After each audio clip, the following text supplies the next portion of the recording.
जय संविधान जय भारत। आप देख रहे हैं बहुजन की आजादी टीवी चैनल। भारत के संविधान को पूर्णतः लागू करने के लिए आज भी देश में कई तरह आंदोलन चल रहे हैं और उसी आंदोलन की कड़ी बीआरएसपी बहुजन रिपब्लिकन सोशलिस्ट पार्टी की ओर से गुजरात में यह कार्यक्रम लगाया गया कि भारत का संविधान लागू करो और इसी अंतर्गत उन्होंने बीआरएसपी का प्रचार करते हुए उसके बीआरएसपी के संस्थापक राष्ट्रीय अध्यक्ष प्रोफेसर डॉक्टर माननीय सुरेश माने जी, जिन्होंने गुजरात के अहमदाबाद शहर में जो एक बहुत बड़ा पैमाने पर मीटिंग का आयोजन किया और वह मीटिंग सफलतापूर्ण हुई है और सफल होते हुए उन्होंने मार्गदर्शन किया है। हलवद से फिर हरियाणा गया था। ये ऊपर वाला बाहर का हाईवे अगर छोड़ दे और कुछ जगह में पहुंचा हुआ नर्मदा का पानी छोड़ दे तो बाकी जगह की बात कौन करेगा भाई? और बाकी जगह की जब बात करते हैं तो फिर कोई जापान का प्रधानमंत्री आता है तो दीवार बनाकर उसको ढकने का काम गुजरात के सरकारों को करना पड़ता है। इससे और बड़ा शर्मिंदापन कौन सा हो सकता है? क्या भारत का लोकतंत्र इसीलिए बनाया गया कि कोई भी हुक्मरान बन के अपने मनमानी करे? और मनमानी का तरीका क्या है? तरीका बाबा साहब का 1954 का एक राज्यसभा का भाषण है। 1954 में बाबा साहब ने राज्यसभा में काउंसिल ऑफ स्टेट्स में बात करते हुए कहा कि भारत के प्रजातंत्र में सारे लोगों को देश की नीतियां बनाने में अपना अधिकार होना चाहिए। 75 ईयर हो गए, 75 साल मनाया। अब अमृत काल में प्रवेश किया। अमृत किसको मिला मालूम नहीं। अमृत काल नाम बहुत अच्छे रखते हैं। गुजरात में नाम तो बहुत अच्छे अच्छे रखते हैं। नाम बदलकर सारा उसका तकदीर बदलने की बात होती है। तकदीर बदले ना बदले, नाम तो जरूर बदलता है। कोई देवी पूजक बनता है, कोई और कुछ बनता है। नाम बदलकर इनको अपनी असली माली हालत के बारे में कभी भी पता ना हो, इस तरह की घिनौनी राजनीति अगर देखने को कहा जाना चाहिए तो गुजरात में जाना चाहिए। जिस बात का मैं जिक्र कर रहा था कि बाबा साहब ने 1954 में यह बात कही थी पार्लियामेंट के अंदर कि हर समाज को हक होना चाहिए। इसके बावजूद जब भारत के आजादी को 50 साल पूरे हुए तब जिनकी राजनीतिक तालीम में हमारे जैसे लोग तैयार हो गए, वो साहब श्री कांशीराम जी मेंबर ऑफ पार्लियामेंट थे और उन्होंने पार्लियामेंट में सवाल तब पूछा 1997 में कि देश तो आजाद है लेकिन हमारे लोग अभी भी गुलाम हैं। इंडिया तो इंडिपेंडेंट है लेकिन मेरे लोग तो डिपेंडेंट ही है, हमारे लोग तो डिपेंडेंट ही है। कांशीराम साहब की 1997 की बात बाकी लोग ना समझे वो एक अलग मामला है, लेकिन ये बात भारत के कोने कोने में पहुंचनी चाहिए थी। लेकिन ना मीडिया साथ देगा, ना साधन के कमी के कारण ये भारत की बात सही भारत तक पहुंचेगी नहीं।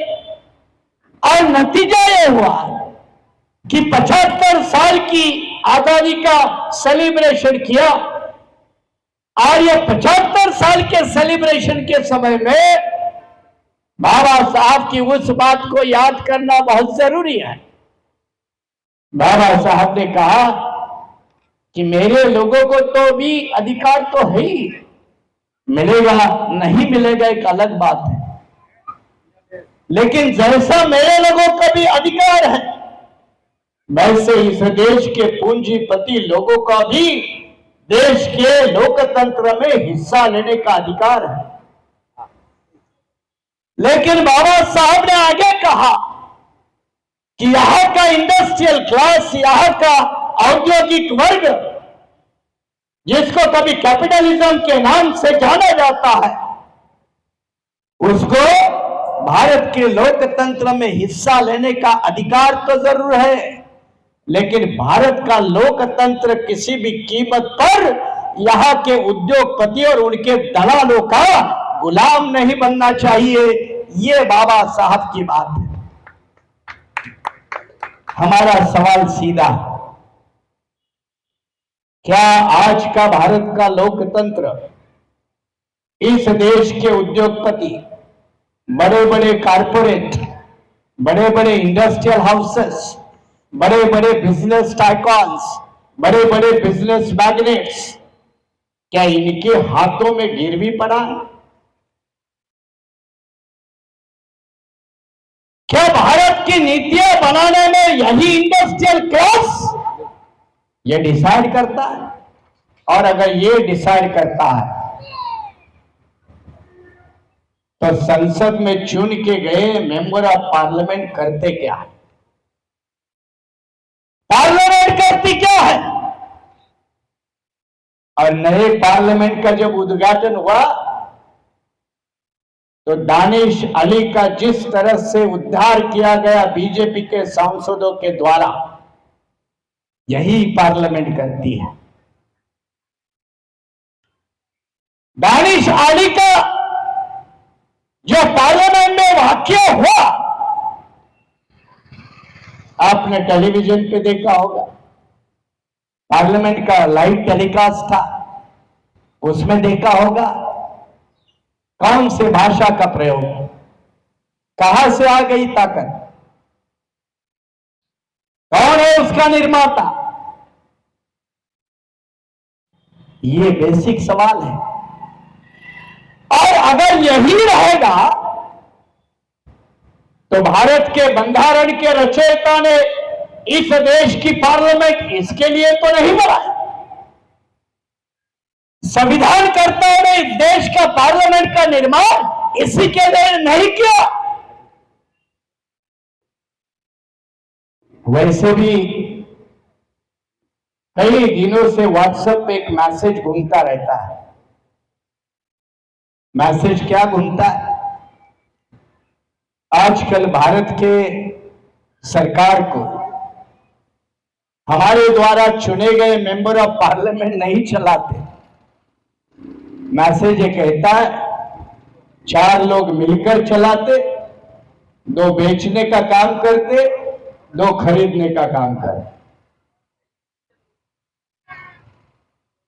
2 बेचने का काम करते, 2 खरीदने का काम करते।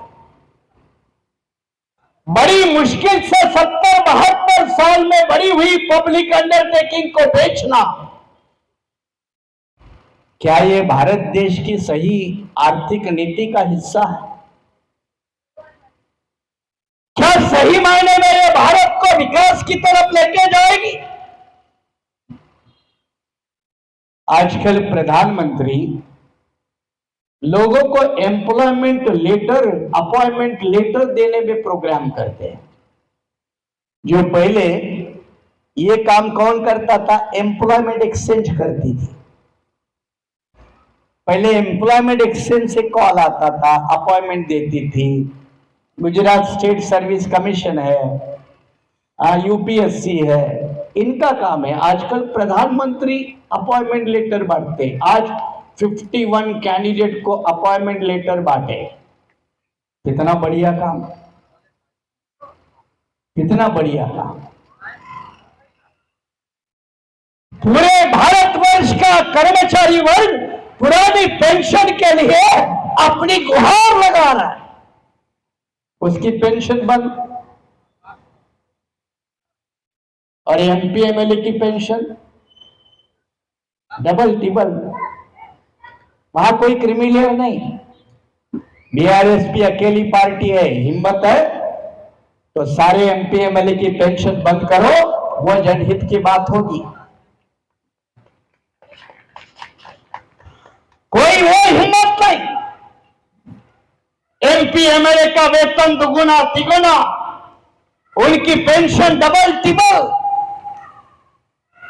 और जो सरकारी कर्मचारी अपने जिंदगी के 40-50 साल लगाता है, उसकी सोशल सिक्योरिटी के नाम से बढ़ी हुई पेंशन बंद। खेडूत किसान लगभग पूरे देश में क्या कहता है, सब्सिडी दे दो, खाद के लिए सब्सिडी दे दो, बीज बोने के लिए